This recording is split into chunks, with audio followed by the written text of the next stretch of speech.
the final game, probably for me, was the best. Apart from the fact that I became the fastest ever goal scorer at Sheffield, which was memorable. But I'll never forget the. No laughing there. I don't know if I've told people that in the past, but the scenes at the end of the game, and the way that the players and the management and the coaches and the supporters all got together probably summed up for me what that team was about. The whole club was about team spirit.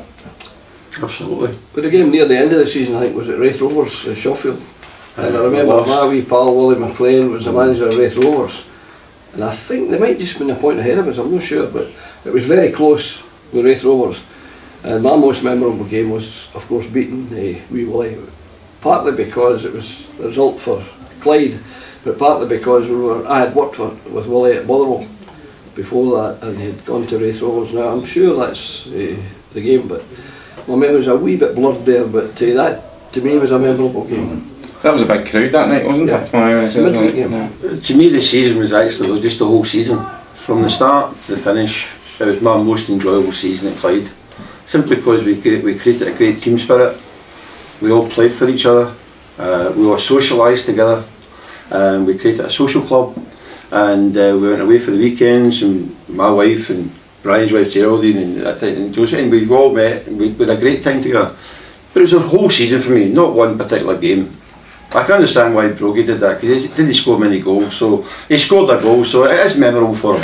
No, never to be forgotten, was it? I always remember, funnily enough, because I could actually hear the boss in the background saying, "Head it across the goal, Brogan," which I tried to do, but unfortunately, as he reminded me on many occasions, my threepenny bit head allowed the ball to go into the goals when I was actually trying to get it across the 6-yard line. But he's the man as well. That man, what a captain! What a captain!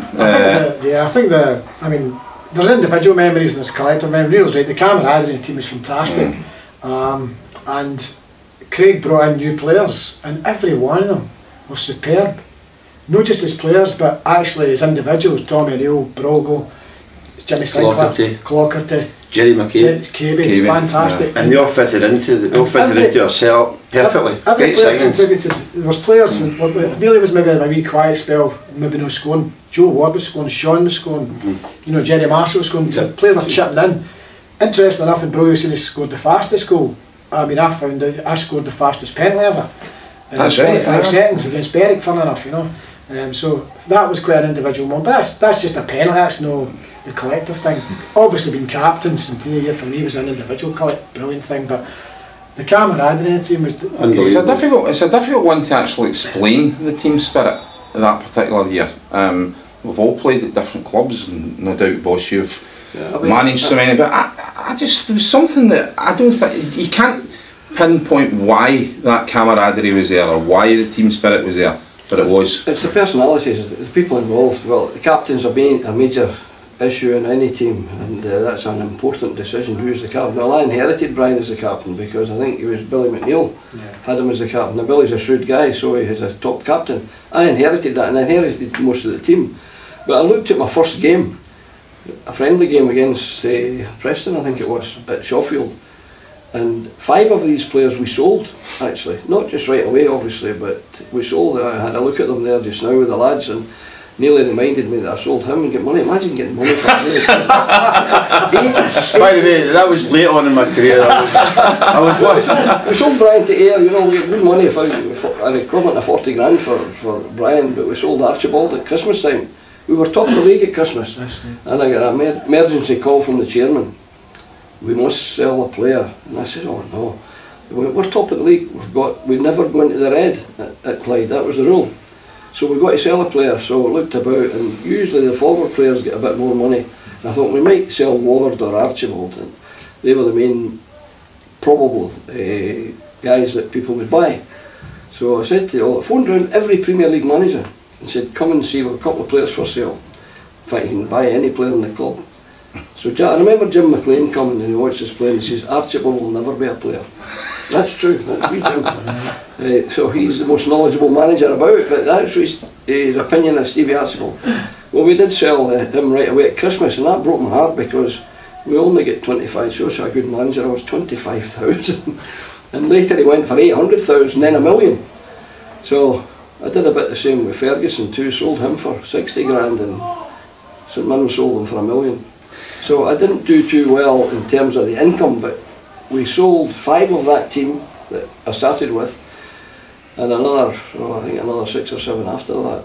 But we're talking about this team, and the team spirit there was terrific. I've been with a lot of teams, and I can honestly say it's the individuals that make the team. And another thing which was very helpful in those days, everybody got the same money. Nowadays I've managed teams there in England and in Scotland, and some are in fantastic money and some are, and the jealousies in the dressing room prevent good team spirit the way we had. Absolutely. Slightly drawn to it, also talking about the season and how you felt there was just something special. When did you think that this is our year?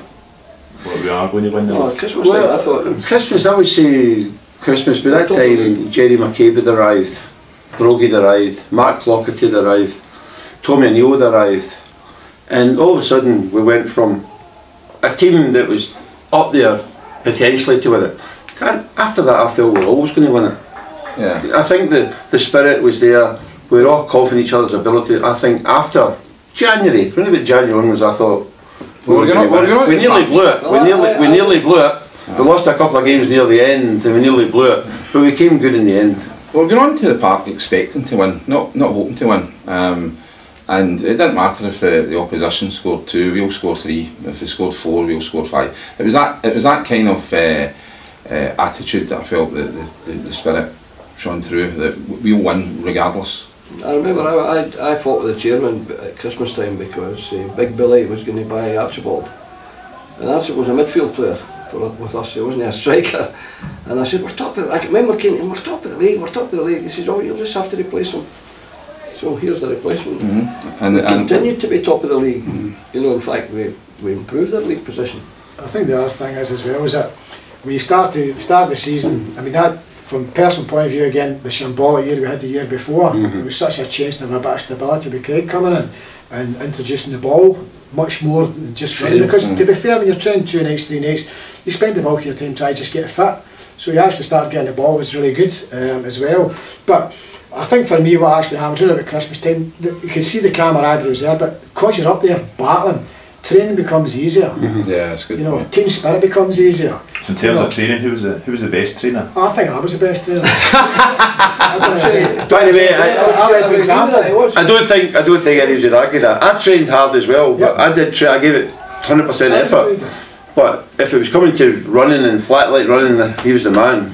Look at the size of him; he's never changed. But everybody trained their own way and did different things. Right. Because the reality is, at the end of the day, that Neely's main function is to score goals and batter people, you know. And he did that. He usually battered us and got us as well. But so his strength was the part of the park. So having him run up and doing all sorts of daft runs is pointless. So he saved his energy for the area where it counted, where he could hit people and give us that. I mean, the modern game is looking for players like that. Big, strong guy who can hold it up. Brogy could curl the ball, he could play passes, he was a cocky bugger. You'd be KB bringing in the stuff. So that's all the training was superb. I thought KB was. So these guys had a wee bit, also give us competition. So you thought you were resting your laurels. You couldn't, because you know, if you went out of the team, you said, no, I might not get back in. That's right. So you know, that's. Brian spent a lot of his time initially when I came as a kind of sweeper. And he was wasted at sweeper. He was a great sweeper, don't get me wrong. Brian could read the game brilliantly. But once you get into the middle of the park, he made terrific runs, always looking for a 1-2, he was always looking, you know, to create chances. And that made a big difference. He moved in, then when KB came and Tommy O'Neill came and Brogy came, all of a sudden we had 4 or 5 guys who could create chances. Where before we were reliant on maybe 1 or 2 because Brian was stuck at the back and we'd make runs forward. But he was missed there. And I think when we got Mark Clockett in there, and Mark Clockett playing with Stan Rankin with a right good central defence, and that allowed Brian to go forward. Stan express himself. Stan was excellent. To be modest, we were good up front because we had Hood and we had Jerry Marshall and Sean Sweeney. These guys were good strikers at that level of football, in fact any level of football. So, you know, when you hear what they're saying, we had a very good team. The squad was now that team just now would be very comfortable in the top of the Championship, maybe even the Premier League. And they're really, well, you can tell a year or two later Aberdeen had won the Cup Winners' Cup and they came down to play us, and they struggled to win 2-0 at Sheffield. And we drew with Rangers. This is a year or two later, but with many of the same players. Yep. So I think the Clyde team then would now, I look at, you know, I was at Motherwell, at Aberdeen in the Premier League. Clyde would have been in a Premier League team. That's my feeling. Emotional for a kick-off. I found it quite incredible as each of the boys come in through the door, and I don't think you forget the times that you had on and off the park in the 77-78 season, yeah, I'd probably sum it up as being emotional seeing them there, and I'm really looking forward to the lunch and the rest of the day. I think I would say that when I've been fortunate here that Gordon, Sydney and I have been organising this, and it's been me that's been contacting all the players, and it was great to, Brian, how you doing Fish, it's nearly here. Instantly it's banter right away, and that happened with all the players I spoke to. It took a lot of time to find a lot of them. Stan Rankin, only got Stan Rankin 2 weeks ago, and we've managed to hold everyone.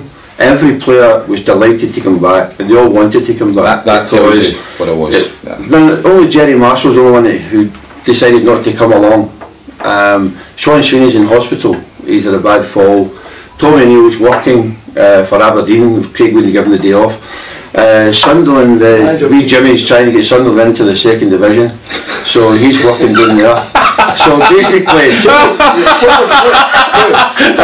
so wee Jimmy's masterminding the downfall of Sunderland. So basically, they can't make it. Big John Arrows in Spain, who lives in Spain, and wee Bobby Ferris is in Australia. All the rest of the guys were all delighted to come along. I think, I've not seen the guys downstairs because you hauled me up here. So I'm looking forward to seeing guys I've not seen for a long time. Interestingly, will I recognise some of them, you know, will they recognise the background staff come into that feeling. The background staff as well, so yeah. But I'm looking forward to the laughs and the giggles and the catch up, and as well as those football players, you tend to find that it sticks with you. It's almost as if we were talking yesterday. That's what happens. Exactly. Let's get back. So you see, where did that 40 years go? Because it's hard to believe you're actually in the game longer than you played it, you know, and you thought you had a long career playing football. Exactly. So it's strange, you know. In fairness, I played for 17 seasons, and I've got to give a lot of credit to Craig. I know we slag each other from time to time, but Craig brought stability, and he brought a social side to it. He brought the players together, so it wasn't just, if you weren't in the team, you had to fight to get back into the team, and that's what it should have been. But we created a great spirit, and that's down to Craig and his backroom stuff. We quite a good spirit in the crowd too at that time, because I used to get the shout, Brown must go. You know. I remember one game they were giving me pelters crossing the track, Brown must go. And just at the end of the game, the whole game we had Brown must go. We got a corner kick and the voice shouted, Brown must stay. I thought I've made it now.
The legendary